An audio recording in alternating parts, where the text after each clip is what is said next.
Story is, me and two friends, is October 2012, went up to this area in a real remote part of Siskiyou County called Cyclone Gap. And, well, that area. Is that up Indian Creek? It's way up Indian Creek. Headwaters? Yeah, it's by Preston Peak area. Is that like almost on the Oregon border? Right on, yeah, pretty much. Within probably a mile or two. So.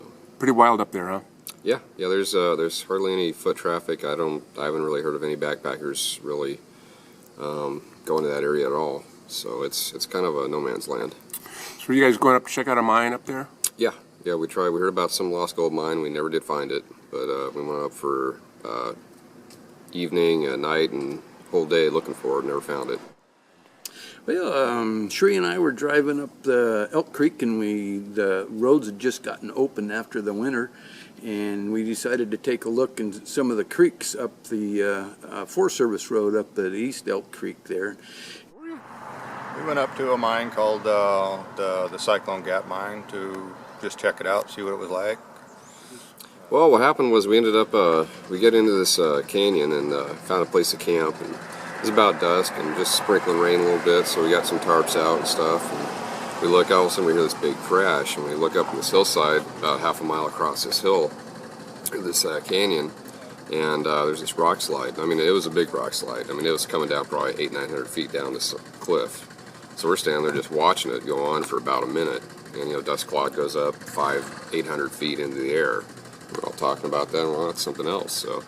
So we kind of get down, we get a campfire going and stuff, and it's just getting a little dark and sitting around, and so all of a sudden we hear like these two thumps, like a log knock. I mean, it wasn't something falling. You know when you take like two pieces of madrone or something about that big around, and would hit them together. That's exactly what it sounded like, but real loud. So these were knocks. This was something natural. No, and it was about probably 200 yards away into this canyon, kind of in the bottom part. And well, no, actually, it happened. The first time it happened was in the top part. So we hear that, and we're all looking, and you can't see anything because the brush is so thick. So we look at each other, and we're like, "You hear that? Yeah. You hear that? Yeah. You hear that? Yeah. Okay."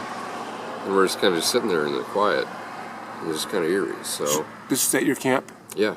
So we're sitting there, and we're going, "This, it's really strange." So. And we come around a corner after about maybe 5 miles into the road there, and there was the top of a maple tree was across the road, and the leaves were green. And I commented, I thought, well, that's really weird, because even one day the leaves would have been older. So we got out. The leaves would have been wilting. Yeah, they would have been wilting, or at least turning yellow anyway. So it had just happened. So we drove by, didn't think a whole lot about it. Drove up and around the end of it, and then there was another one just right shortly. I thought, now that's odd. So we got out and took a look, and I noticed they were quite a ways away from the road. So I took a video of the tree that they broke off. The tree that they broke off was too far away from the road for the thing to have fallen off onto the road. Right. Got to looking at it, and there was claw marks on it. And so something you could see, and they were fairly fresh. You could see where something had busted it off and threw it over into the road. It couldn't have fell into the road because it was too far away.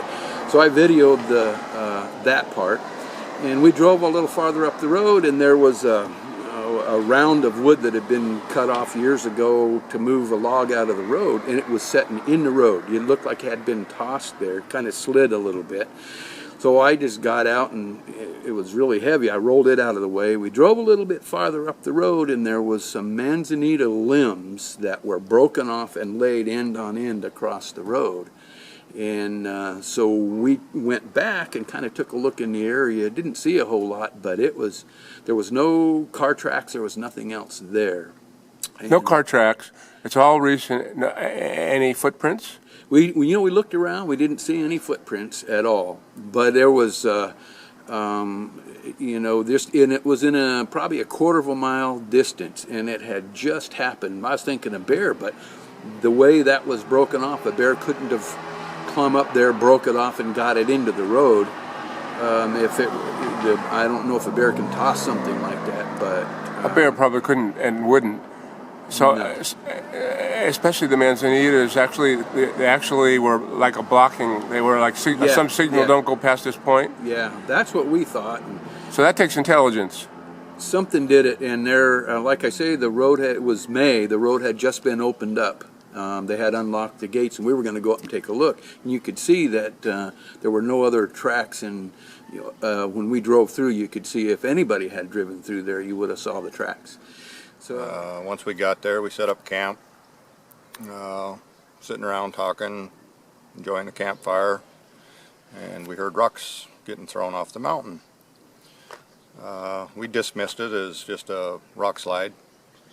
Maybe an hour later we heard it again. Now it's getting dark. We also dismissed it as another rock slide. And then several hours later, now it's really dark, and we hear tree knock. In several locations, it sounded like they were surrounding us. You mean it was like a log being banged against a tree, or? Be like a 3-inch stick getting slammed up against a 24-inch tree. I don't know. In succession, bang, bang, bang. 3 times. Three times.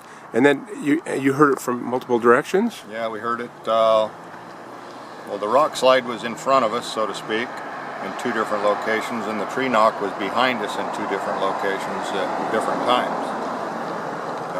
How do you explain that? I tried to explain it as a tree branch falling out of a tree, but a tree branch falling out of a tree don't make a thud sound. Anybody knows you pick up a stick, you hit a stick, and it makes a stick sound. You pick up a stick and you hit a tree, it makes a good thud, and that's what we heard.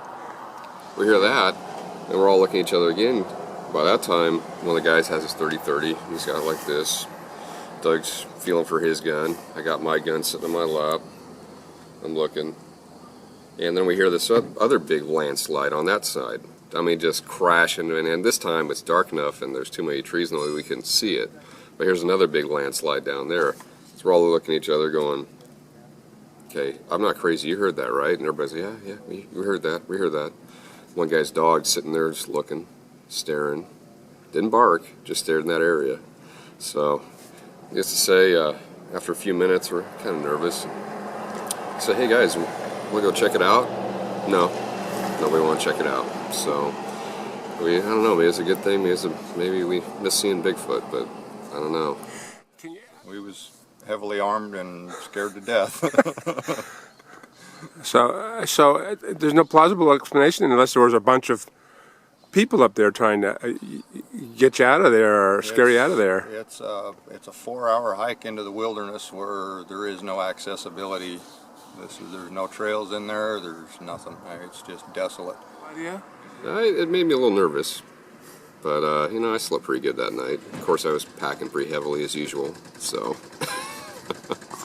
So I always pack when we go in the woods because you never know who you're going to find or what you're going to find out there.